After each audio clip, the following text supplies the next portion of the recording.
ESPN.com, Scoop Jackson with Armen and Levack on 104.5 The Team. Our NBA analyst buddy, always kind enough to join us, especially during playoff season. And Scoop, the coaching job that Kevin McHale has done over the last 3 games in the playoffs when the Rockets were down 3-1. Is this one of the better coaching jobs we've ever seen?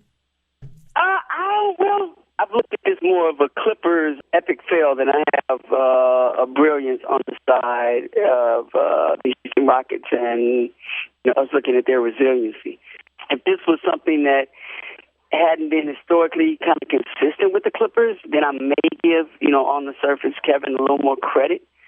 But, the Clippers have been known over the last couple of years to basically underachieve. Not really fail like this, but they've always seemed to have a mental block that teams could get into, whether it be Memphis a couple of years ago, San Antonio, I think 3 years ago. Last year they had to deal with the Donald Sterling thing, and now you're dealing with this. You focus primarily on the Clippers. I mean, is this just a snake bit organization? I mean, Armen's always saying, like, if you're just a bad organization, bad things happen to you. Is this the case with the Clippers? Now, I'm going to fall victim to that, even though I'm in Chicago and we're looking at the Cubs, for years and years and years.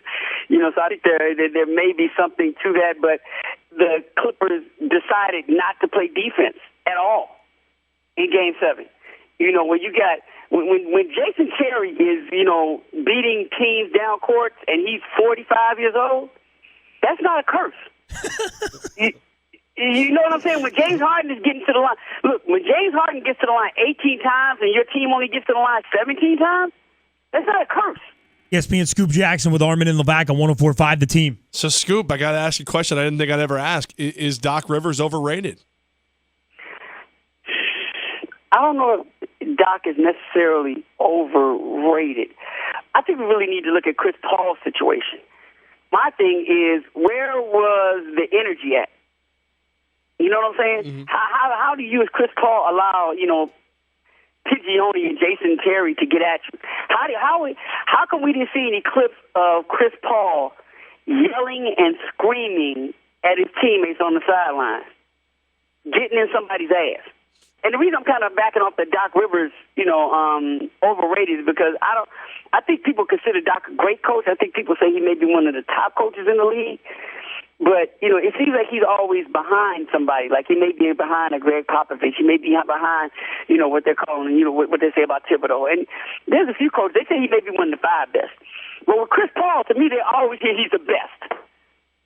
And to me, when you have shown this history and not, continually doing something, and you can't place it on one player, but that leadership factor, goes beyond just what you're able to do with the basketball in your hands. And if we're going to consider Chris Paul the best in the game and the best of this generation, the Tim Duncan of point guard, that's where I think the overrated conversation probably needs to start. Not with Doc, but maybe with Chris Paul. Scoop Jackson of ESPN with Armen and Levack on 104.5 The Team. How deep are the Houston Rockets, Scoop? They seem to have more depth on their bench, especially in this series, than maybe a lot of people even realize. Yeah, they have people that have come to play, and like you said, you're still missing a couple of players, including Patrick Beverley, who I thought was their defensive presence. To me, he's the heart and soul of that team. And for them to do what they've been able to do, for Trevor, who was a good player, what people would have really gotten on Washington if they had let him go and not gotten Paul Pierce in return. Because Trevor's a solid player. I still don't understand why the Lakers got rid of him back in the day, but and you got Cory Booker coming up playing big. And you got I even include Jason Terry in that conversation, and that you have somebody with some type of winning pedigree that he brings to the team, and he comes in even though he's a starter, but he's still replacing Patrick Beverley in that backcourt, so he's basically padding up that bench. You got Pigioni, who people forgot was even with the Knicks, and he's bringing it to you. So, in looking at them on paper and what they did during the regular season, their bench players didn't necessarily come up and play the way they did during this last series against the Clippers because there wasn't that same sense of urgency.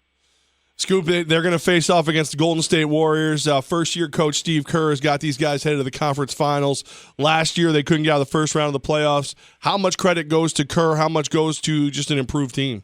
I think a lot of credit has to go to Kerr for basically he's given that team personality, and they've taken on his personality, which is good, especially when you have shooters around.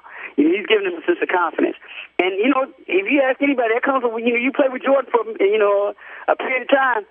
that soaks up with you. You almost believe that you can do anything. You watch him do anything, but he tells you can do the same thing if you come along for this ride. And if they continue to play at this pace, if they get a ring or two or three, we're going to be talking about them the same way we talked about Tex Winter. Seriously.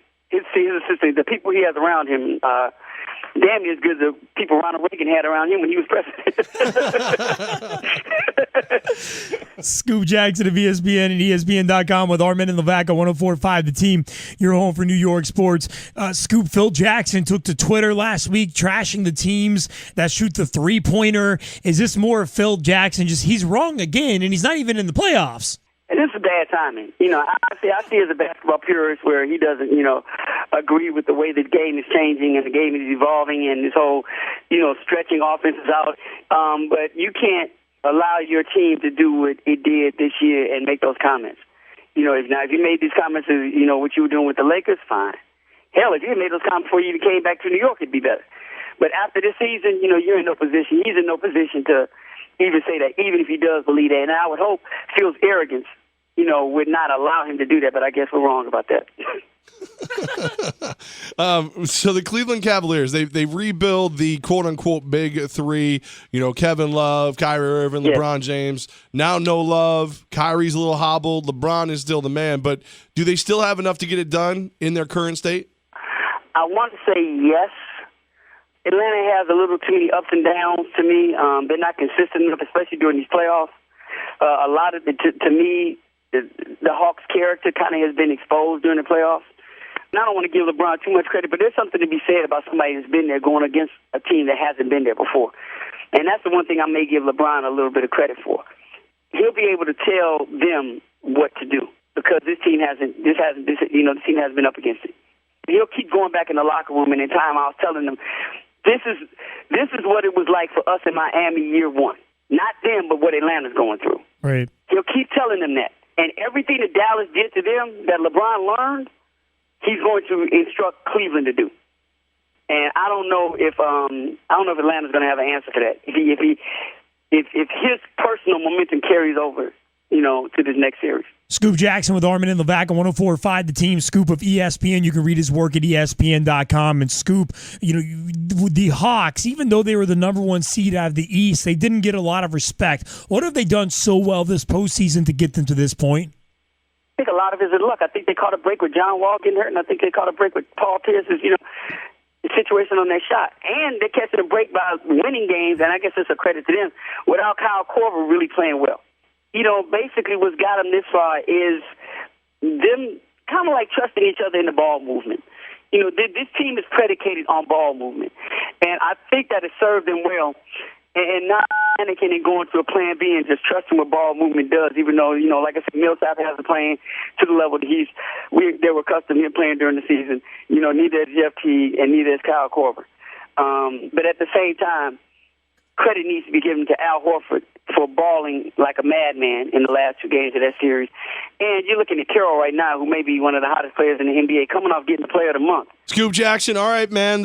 When the dust settles, the smoke clears, who's in the finals? Cleveland and Golden State. If Kyrie's out, I think Cleveland's going to have a problem because you can't Dellavedova is not going to play at that level that he did, against Chicago in the last couple of games. He's not going to play. I can't see him playing at that level for 7 games or 6 games in the series. Yeah. Unless Kyrie comes back, then I think Atlanta has a chance. But if Kyrie comes back, but I think he is, because I don't think his knee injury is that bad. If he comes back to 70, 80%, they'll get there. Yeah, and an already very entertaining NBA playoff season as well. Scoop Jackson of ESPN, ESPN.com. Scoop, appreciate you, baby. Thanks so much for the time today. Talk soon. Okay. All right, see you, man. Peace.